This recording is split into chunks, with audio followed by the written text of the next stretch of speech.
Disons merci à Dieu. On va lever Dieu à des chants, à des prières d'action de grâce, le magnifier, le glorifier, le célébrer pour tout ce qu'il est pour toi, pour tout ce qu'il fait pour toi. Prions le Seigneur notre Dieu. Sois béni notre Dieu, sois glorifié notre Dieu, sois exalté mon Dieu, mon roi. Sois adoré notre Dieu pour tous tes bienfaits dans nos vies. À toi la gloire Jésus-Christ, à toi la magnificence Jésus-Christ. À toi l'honneur, notre Dieu, notre Sauveur. Je te loue, je te rends toute la gloire. Je te loue, je bénis ton nom.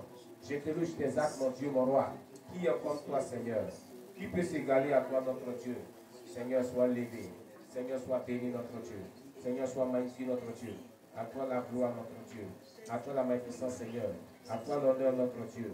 Béni sois-tu ton nom, notre Dieu. Tu es vivant et tu es roi. Jésus-Christ soit élevé. Jésus-Christ soit magnifié. Jésus-Christ soit glorifié. Jésus-Christ soit exalté. Au nom puissant de Jésus-Christ. Ô Père éternel, merci pour ta présence. Merci pour ton onction. Merci parce que tu disposes le cœur de tout un chacun. Tu agis au milieu de nous. Tu es avec nous, Seigneur. Nous te rendons toute la gloire. Nous te bénissons, Seigneur. Nous t'élèvons, Seigneur. Nous t'exaltons, notre Dieu, au nom puissant de Jésus-Christ. Amen. Alléluia. Depuis le dimanche dernier, nous sommes en train d'étudier un thème, la marche par l'esprit. La marche par l'esprit, c'est la suite de nos thèmes sur le Saint-Esprit. La série des messages sur le Saint-Esprit continue avec une autre phase qui est la marche par l'esprit. Le dimanche passé, on avait vu un texte biblique sur lequel on avait articulé notre prédication qui était Galates chapitre 5, verset 25. Quelqu'un pour nous lire Galates chapitre 5, verset 25. Une personne pour nous lire Galates chapitre 5, verset 25. Sur le micro ici, si quelqu'un trouve la page, il peut nous lire Galates chapitre 5, verset 25.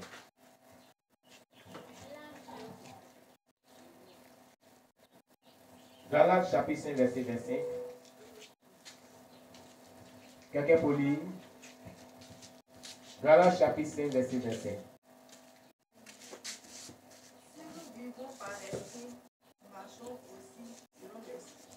Si nous vivons par l'esprit, marchons aussi par l'esprit. Ça veut dire quoi? Si nous vivons sur la terre, c'est le Saint-Esprit qui fait que nous sommes en vie. Et si c'est le Saint-Esprit qui est Dieu qui fait que toi tu vis sur la terre, alors il faut marcher par le Saint-Esprit. Il faut vivre par le Saint-Esprit. Il faut faire toutes choses par le Saint-Esprit. Il faut servir Dieu par le Saint-Esprit. Amen. Gloire à Jésus. Je parle à quelqu'un ce matin. Amen. On avait développé cet aspect de la marche par l'Esprit de Dieu. On avait vraiment dit ce qui caractérisait cette marche par l'Esprit de Dieu. Et nous étions arrivés sur la nature de l'homme. Amen. Et dans le sous-titre de la nature de l'homme, on avait dit Dieu créa l'homme à son image. On avait vu que Dieu était esprit. Dieu est Trinité, mais une seule personne. Trois personnes distinctes, mais un seul Dieu. Trois personnalités, qui est une seule personne qui est venue à trois époques. L'homme est un être en trois dimensions. Il a son âme, il a son esprit, son âme et son corps. Ils sont trois parties distinctes, mais une seule personne aussi. On avait vu cela dans les référents tels que 2 Corinthiens 13, verset 13, 1 Thessaloniciens 5, verset 25. Alléluia. On a dit s'il n'était pas corps, ce serait une plante. S'il n'était que âme, ce serait un animal, l'être humain. En effet, l'animal pense, manifeste sentiment et volonté jusqu'à un certain point. Mais il n'a pas d'esprit. L'esprit de l'homme a été formé par le souffle de Dieu. Amen. De Dieu lui-même. Selon lui de Genèse. Alléluia. Alors aujourd'hui, nous allons voir cette deuxième partie de notre série de messages sur la nature de l'homme, concernant le Saint-Esprit toujours, la marche par l'Esprit toujours. On va voir les trois parties de l'homme. Les trois parties de l'homme. Amen. Nous allons prendre nos Bibles pour lire successivement 1 Corinthiens 3, verset 16 et 1 Jean 2, verset 19 à 21. 1 Corinthiens chapitre 3, verset 16.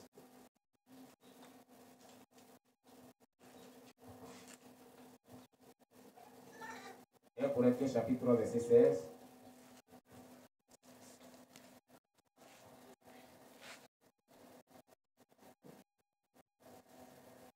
Bien, il fait la lecture. Il est dit, ne savez-vous pas que vous êtes le temple de Dieu et que l'Esprit de Dieu habite en vous? Voilà le premier passage. Amen. La Bible dit, Vous les chrétiens, donc nous les chrétiens, est-ce qu'on ne sait pas qu'on est le temple du Saint-Esprit et que l'Esprit de Dieu habite en nous? Donc le temple de Dieu n'est pas les bâtiments que nous voyons qu'ils sont en train de construire. Mais le temple de Dieu, c'est nous-mêmes, notre personnalité, tout entière. Parce que l'Esprit de Dieu habite en nous. Amen, amen. C'est pourquoi Dieu n'accepterait pas que ton corps, qui est le temple du Saint-Esprit, soit souillé par un péché quelconque. Parce qu'il habite dans ce corps, il est précieux à ses yeux. Amen. C'est pourquoi il ne faut pas prendre son corps et le mépriser en le traînant dans tout ce que Dieu n'aime pas. Amen. C'est pour ça que Dieu n'aimerait pas que tu prennes ta bouche et tu prononces des paroles vaines et que tu fais ce qui n'est pas la gloire de Dieu. Tu dis des propos qui ne sont pas la gloire de Dieu, des grossièretés, bien d'autres choses. Parce que tout ton être entier, Dieu siège dans ton être entier parce que tu es son temple. Son esprit habite en toi. Alléluia. Alléluia. Est-ce que quelqu'un m'écoute ce matin? Amen.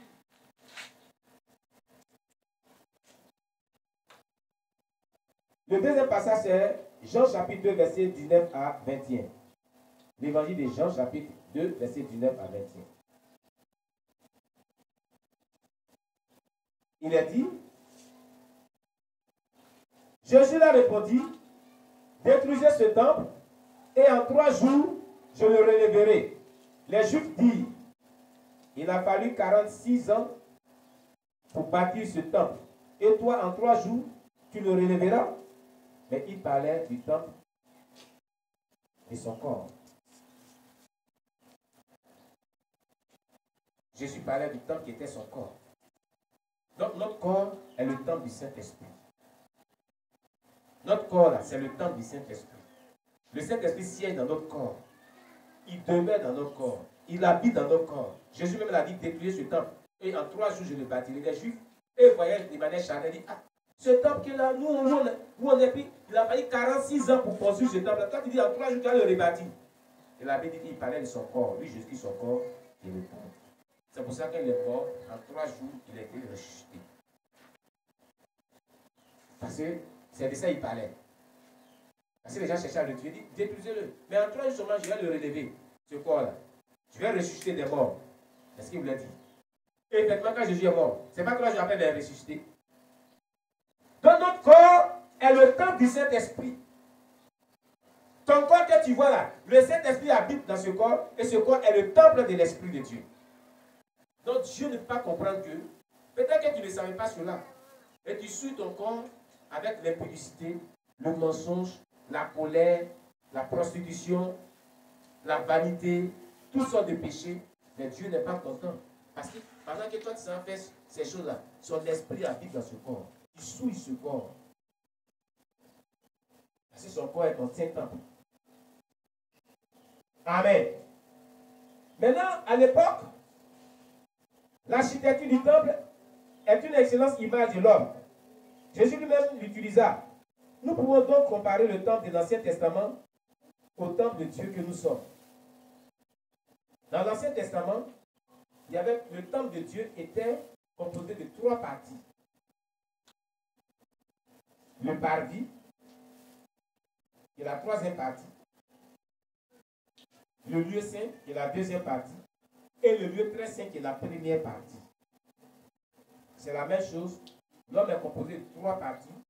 L'esprit, notre esprit, est la 1re partie de l'être humain. C'est le lieu très saint. Quand le Saint-Esprit vient, il vient habiter dans ton esprit. Voilà où il vient habiter. Comme dans le temple de l'époque, la manière que l'Arche de l'Alliance était dans le lieu très saint, où il y avait la flamme et il y avait les chérubins. C'est pour ça, lorsque le Saint-Esprit vient, il vient habiter dans ton esprit. Il vient descendre dans ton esprit. Amen. Amen. L'âme, c'est le lieu saint. Et le corps, c'est le parvis. Amen. L'âme est le siège de la personnalité. Elle comprend l'intelligence, la volonté et la sensibilité. Notre âme, là, c'est le siège de notre mentalité. C'est là qu'on réfléchit. C'est là qu'on pense. C'est de là que provient notre intelligence, nos raisonnements, nos argumentations. Alléluia. Provient de notre âme. Est-ce que quelqu'un me comprend? Gloire à Jésus-Christ.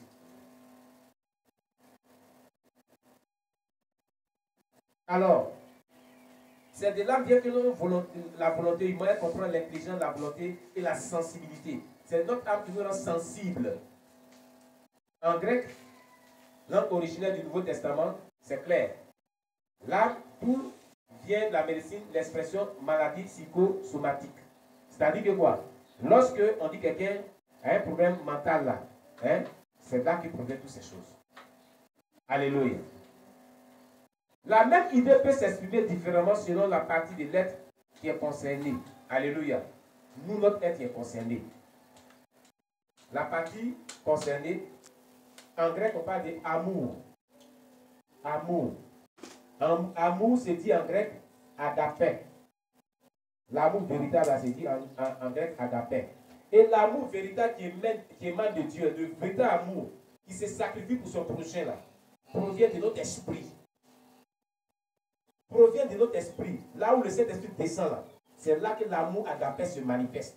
Alléluia. Alléluia. Maintenant, il y a l'amour filial qui vient de l'âme, de notre âme. Et il y a l'amour éros qui vient de notre corps, qui parle de la sensibilité du corps. Amen. Amen. Maintenant, la partie concernée de notre être encore, qui est importante, en français, on parle de la connaissance. La connaissance. C'est pour cela que vous allez voir dans les dons spirituels, on parle du don des paroles de connaissance. Le don des paroles de connaissance, c'est le don de révélation. Et ce don est donné lorsque le Saint-Esprit vient descendre dans ton esprit, la partie de ton corps, la partie de ton être qui est ton esprit.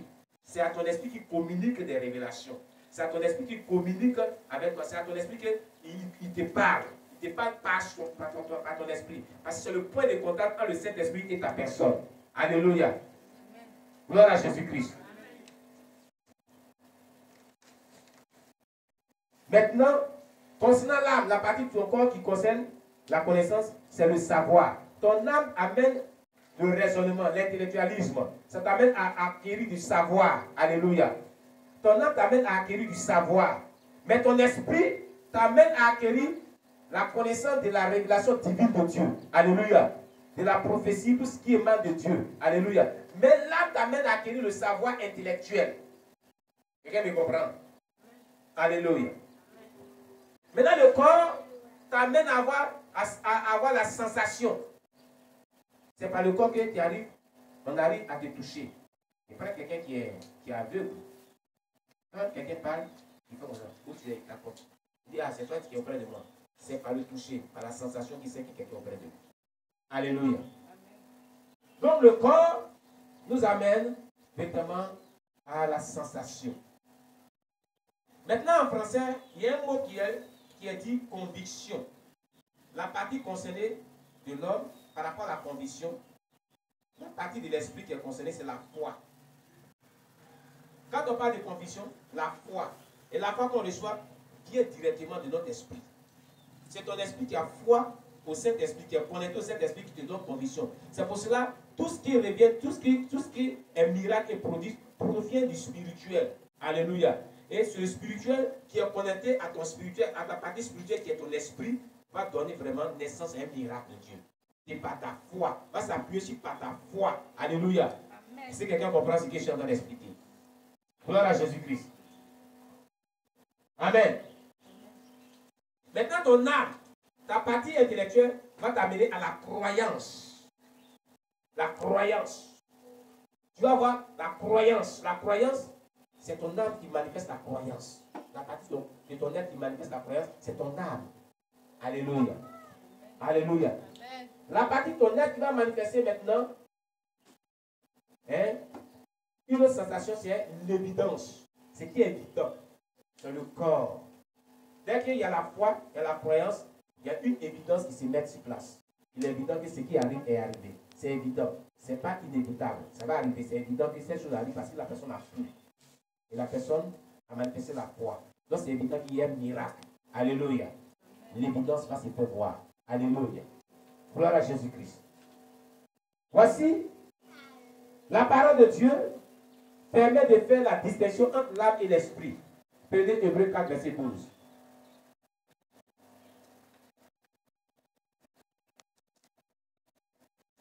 Hébreux chapitre 4, verset 12, lisez. Hébreux chapitre 4, verset 12.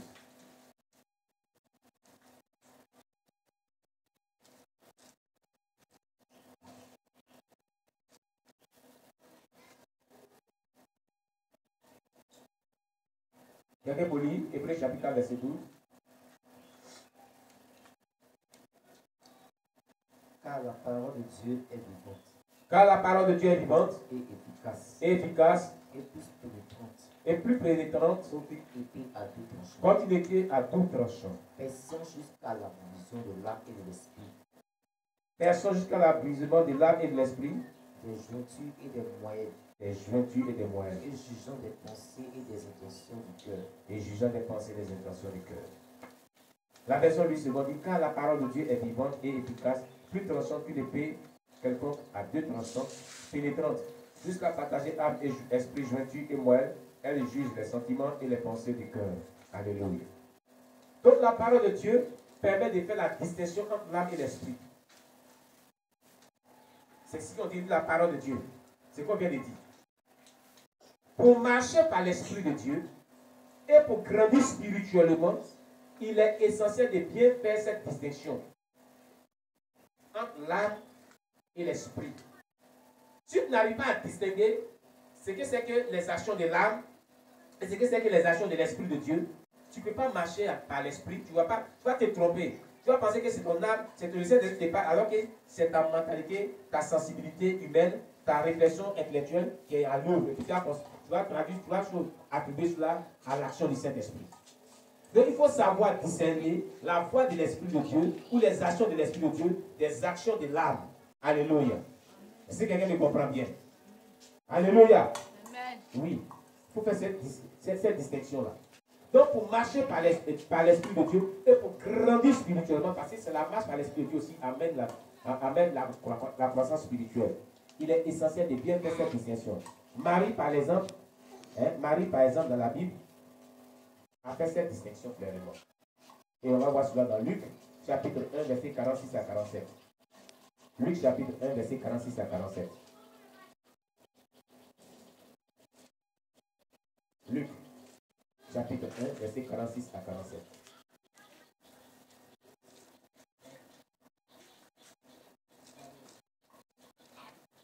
Il est dit, et Marie dit, mon âme exalte le Seigneur, et mon esprit se réjouit en Dieu, mon Sauveur. Regardez bien. Il y a deux actions qui sont différentes. Amen. Son âme exalte le Seigneur, et son esprit se réjouit en Dieu, son Seigneur. Deux actions sont menées au même moment, mais de manière différente. Donc, il y a l'action qui mène l'esprit, et il y a l'action qui mène l'âme. Et Marie a su faire cette distinction. Amen. Est-ce que quelqu'un me comprend bien? Alléluia. En résumé, l'homme est un être spirituel qui possède une âme et qui vit dans un corps. Nous sommes des êtres spirituels qui possédons une âme à chacun et puis nous vivons dans un corps à chacun, pour chacun. L'esprit est la partie essentielle de l'homme. C'est le cœur de son être. C'est là que Dieu met sa vie. La présence du Saint-Esprit descend dans notre esprit. Quand on dit, vous êtes touché par le Saint-Esprit, l'onction de Dieu descend sur vous là. L'onction de Dieu, quand ça descend là, ça descend dans ton esprit. Et maintenant, les autres parties de ton être, c'est fait le ressent. Alléluia. Le ressent. Amen. Voilà. Voilà comment cela se passe. Voilà Jésus-Christ. Alors, C'est à partir de là qu'il agit, à partir de son esprit. À partir de l'esprit de l'homme que l'homme agit. Son œuvre va graduellement de l'intérieur du cœur vers l'extérieur. Voilà où le Saint-Esprit agit aussi. C'est par notre esprit. Donc l'œuvre de l'Esprit de Dieu va de manière graduellement, de manière progressive, de l'intérieur à l'extérieur. C'est pour ça que Dieu a dit, Jésus a dit que c'est de l'abondance du cœur que l'on parle. C'est ce qui t'a résolu dans ton cœur là. C'est ce qui se manifeste visiblement toujours. Tout ce que tu acceptes là, c'est ce que tu fais. Mais tu acceptes ça où? À l'intérieur de ton être. Alléluia. Oui. Quand tu ne conçois pas quelque chose, tu vas avoir manifestation. Quand tu conçois quelque chose, tu vas avoir manifestation. Mais tout se passe à ton intérieur. C'est de l'intérieur que part toute chose. Alléluia. Voilà. Et nous avons l'esprit, âme et corps. L'esprit permet la communion avec Dieu. C'est le Saint-Esprit qui nous permet de communier avec Dieu. Rester en communion avec Dieu. Et cela est prouvé dans Romains 8, verset 15 à 16. On va prendre Romains 8, verset 15 à 16 pour lire. Romains chapitre 8, verset 15 à 16.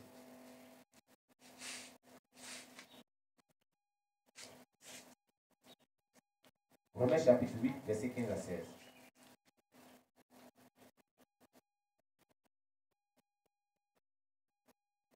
Il a dit, et vous n'avez point reçu un esprit de servitude pour être encore dans la crainte, mais vous avez reçu un esprit d'adoption par lequel nous crions Abba Père.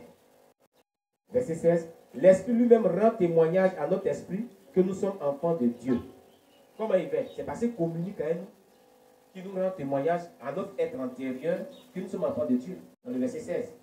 Le Saint-Esprit lui-même, il rend témoignage à notre esprit que nous sommes enfants de Dieu. Quand on rend témoignage à quelqu'un, c'est qu'on lui communique quelque chose, on lui parle, on s'adresse à lui. C'est pas ça? Donc il y a une communion entre nous et le Saint-Esprit qui se passe intérieurement de notre être, dans notre être. Alléluia. Parce que l'Esprit lui-même rend témoignage à notre esprit que nous sommes enfants de Dieu. Gloire à Jésus-Christ. Alléluia. Concernant l'âme, l'âme de l'être humain. L'âme de l'être humain permet la communication avec autrui, c'est-à-dire avec nos prochains. C'est notre âme qui nous permet de communiquer avec nos prochains, dialoguer avec nos prochains, avoir un lien de communication avec nos semblables. Genèse 44, verset 30 à 31. Prenons la Bible et lisons dans Genèse chapitre 44, verset 30 à 31. Genèse chapitre 44, verset 30 à 31.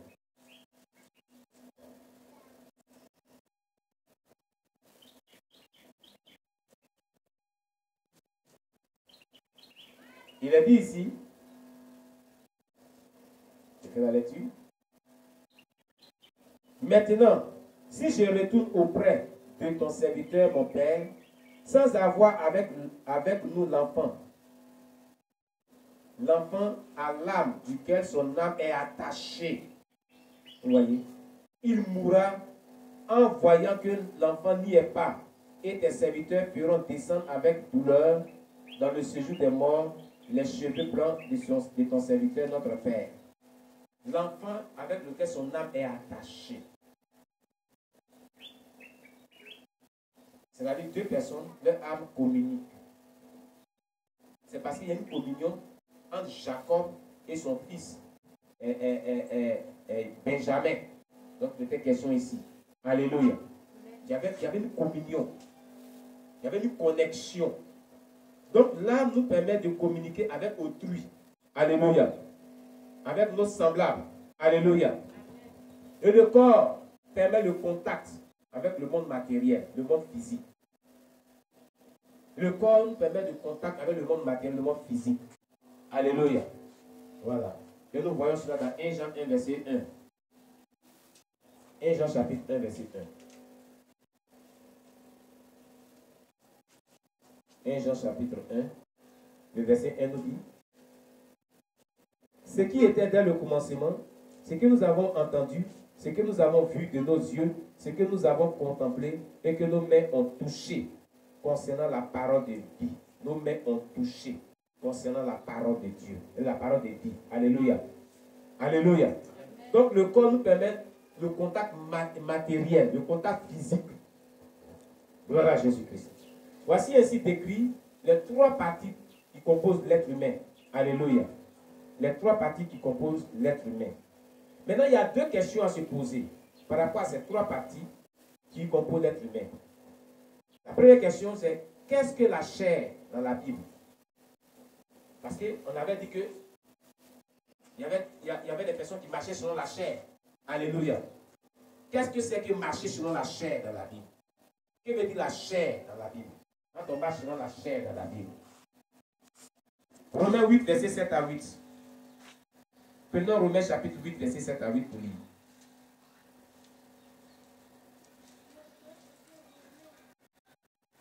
Dans Romains chapitre 8, verset 7 à 8, il est dit: car l'affection de la chair est inimitié contre Dieu, parce qu'elle ne se soumet pas à la loi de Dieu, et qu'elle ne le peut même pas.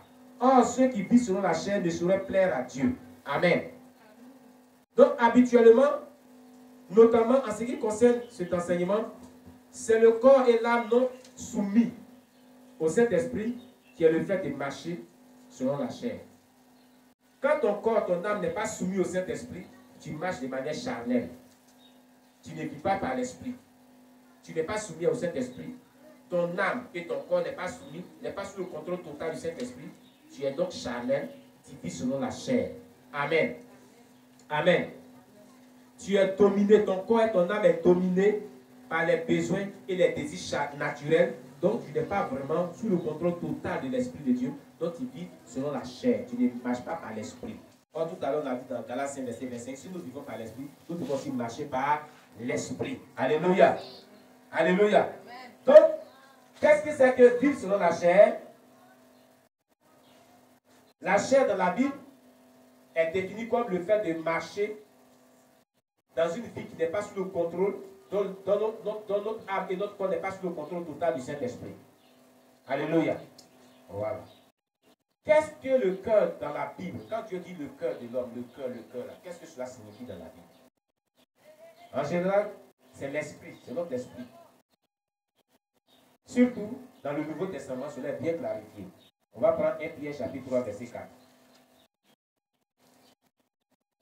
1 Pierre chapitre 3, verset 4. Et on va lire ensemble. Celui qui trouve 1 Pierre chapitre 3, verset 4 va faire la lecture.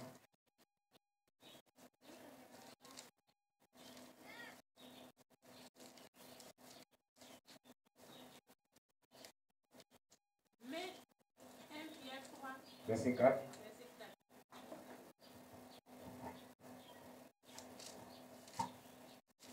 Oui. Mais la parure extérieure. La parure intérieure est cachée dans le cœur. Dans le cœur. La pureté incorruptible d'un esprit doux et paisible, qui est d'un grand prix devant Dieu. Vous voyez, on dit la parure intérieure est cachée dans le cœur. La pureté incorruptible d'un esprit doux. C'est-à-dire dans le cœur, c'est dans l'esprit. Un esprit qui est doux, dans ton esprit. Dans le cœur, la Bible définit le cœur comme l'esprit de l'homme qui est en lui, à son intérieur. Est-ce que vous comprenez bien? Amen. Amen.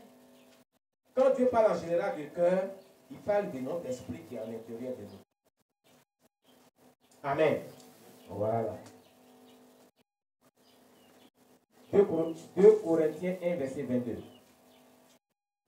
Prenons 2 Corinthiens 1, verset 22. 2 Corinthiens chapitre 1, verset 22.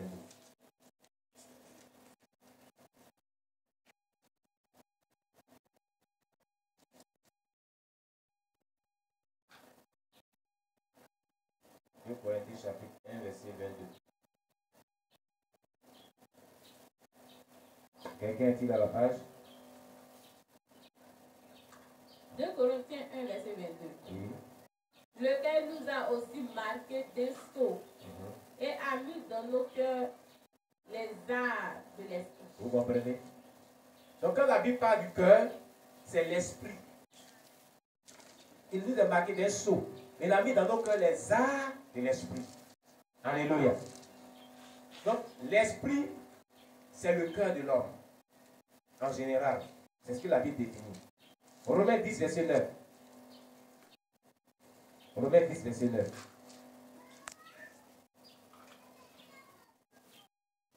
Il dit, si tu confères de ta bouche le Seigneur Jésus, et si tu crois dans ton cœur que Dieu l'a ressuscité des morts, tu seras sauvé. Amen. Voilà. Deutéronome 6, verset 5 nous dit, quelqu'un pour lire, Deutéronome chapitre 6, verset 5.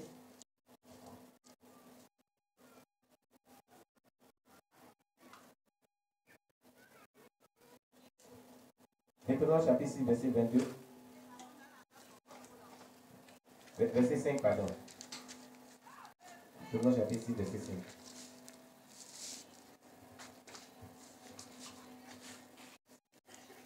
Tu aimeras donc l'Éternel, ton Dieu, Tu aimeras donc l'Éternel ton Dieu de tout ton cœur, de tout ton cœur, de toute ton âme de toute ton âme et de toute ta force. et de toute ta force.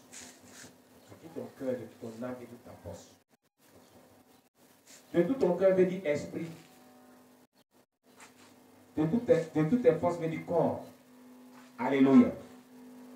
Quelquefois, c'est l'âme, comme dans le cas suivant. La paix de Dieu qui surpasse toute intelligence gardera vos cœurs et vos pensées en Jésus-Christ, selon Philippiens 4, verset 7. Alléluia. Il faut discerner, d'après le contexte, que l'aide du Saint-Esprit vient dans nos cœurs. Alléluia. Dans nos cœurs. Donc, avant de parler de ce que nous allons parler prochainement, il fallait qu'on établisse de quoi est composé l'homme pour pouvoir marcher par l'Esprit de Dieu. De quoi est composé l'homme? Comment discerner les actions du corps, les actions de l'âme et les actions de l'esprit. Comment ils discernent? Parce que quelquefois, il y a des gens qui disent, quelque chose m'a dit, de faire telle chose, et quelque chose m'a dit, de ne pas faire telle chose. Donc, tu attends deux voix à l'intérieur de toi. Mais dans les deux voix, il y a forcément la voix de Dieu, et forcément il y a la voix de la chair, ou bien il y a la voix d'un démon. Donc, il faut établir tous ces principes-là pour que l'on sache quelle est la voix de l'Esprit de Dieu. L'on discerne la voix de l'Esprit de Dieu pour ne pas se tromper dans sa marche avec le Saint-Esprit. Voilà pourquoi la prochaine fois, on va voir en grand 2 trois manières de marcher. Il y a des personnes qui marchent dans la chrétienté de trois manières. Première manière, c'est marcher par la chair. Marcher par la chair, là, on va voir comment les gens marchent par la chair dans la chrétienté. Pour que tu saches marcher par l'Esprit que de marcher par la chair. Et on verra en petit 2 l'esclavage satanique. Comment les gens marchent et puis sont dominés par les démons, par les yeux des ténèbres. Tout provient de cela. Pourquoi cela? Et on verra en troisième position, marcher par l'esprit. Sa définition, des exemples bibliques des personnes qui ont marché par l'esprit. Jésus-Christ est un modèle parfait, comment il marchait par l'esprit. Et on va enseigner toutes ces choses, on va vraiment voir toutes ces choses. Alléluia. Gloire à Jésus-Christ. Donc prochainement, on va voir la marche.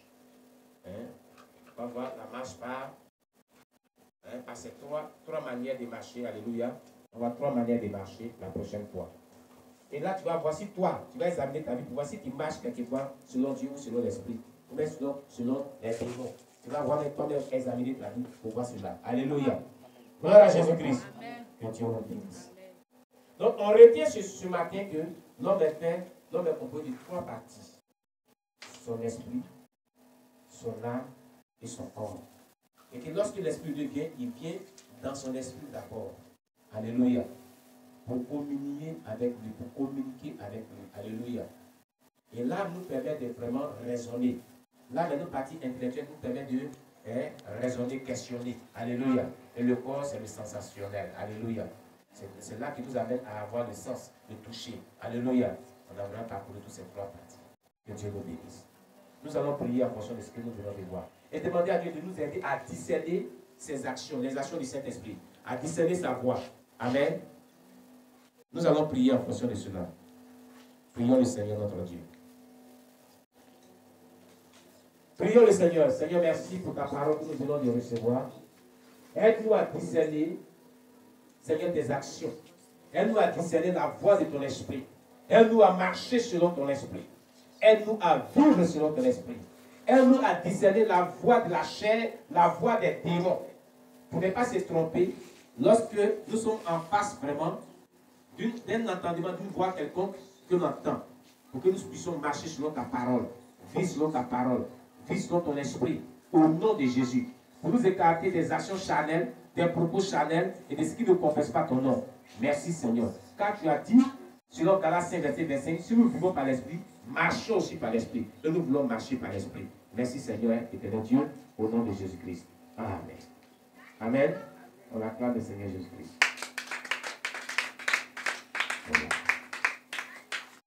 Gloire à Jésus-Christ. Bien. On a fini.